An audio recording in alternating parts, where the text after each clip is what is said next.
Let's look at how you can add a link to one of the menus on your website. You've got quite a few menus. You have a menu here up at the top of the page. We call this the top menu. If we scroll all the way down to the bottom, you have up to 4 menus at the bottom. On this website, on the demo site, we have 3, but you could have bottom menu 1, bottom menu 2, bottom menu 3, and bottom menu 4. Let's say now we want to add a link to our shop in between the portfolio link and the support link. Let's go into the admin. Let's go into website, layout, and menus. And here you'll see, like I just mentioned, the location is either the top menu or it's one of the 4 bottom menus.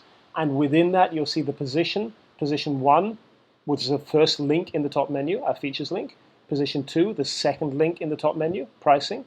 Position 3, portfolio. 4, about, that is actually not active. 5 is support, and 6 is contact. So we want to have it in between portfolio and support. So let's go into the one where we'd like to put it just before. We want it just before support. Again, the easiest way, like so often in the admin, rather than starting from scratch, is simply to duplicate an existing one. Let's copy it. Let's call it whatever we want to call it. I'm going to call it store, just as an example. In the settings, running through quickly, the most important ones are the location is the top menu, whether or not it's visible on desktop devices and on mobile devices. There are cases when you might want to have a larger menu on a desktop than on a small phone screen, in which case you might uncheck this. Most of the time you're going to want it for both. A menu link can either be a direct link or a drop-down menu. There's a separate video where I show you how to add drop-down menus, so look for that one if that's what you want. In the link box, you type whatever you would like it to link to. I happen to know the page is called Shop.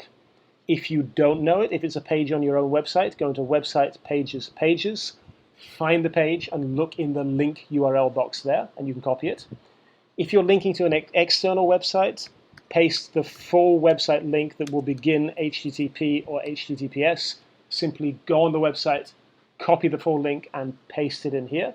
For example, you might maybe want to link to an external shop on a different platform or an external website. Do it like that.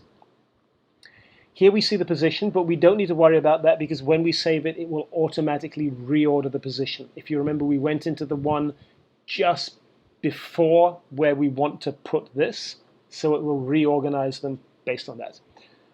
That's all we need to do. Let's save it. And now if I go back to the link, or back to the list rather, to the overview list, we'll see that here's our new store link, and it has changed the position of the ones after it. So support and contact have been pushed down so that store is in between. If you ever want to change these positions manually, of course you can. Just go into each one you want to change, open it up, write in a new position, save it, and it will save it. Otherwise, if you're duplicating something like this, it will automatically put it in the right place. Let's have a quick look back in the front end of the website. And now in our top menu, we have our new store link.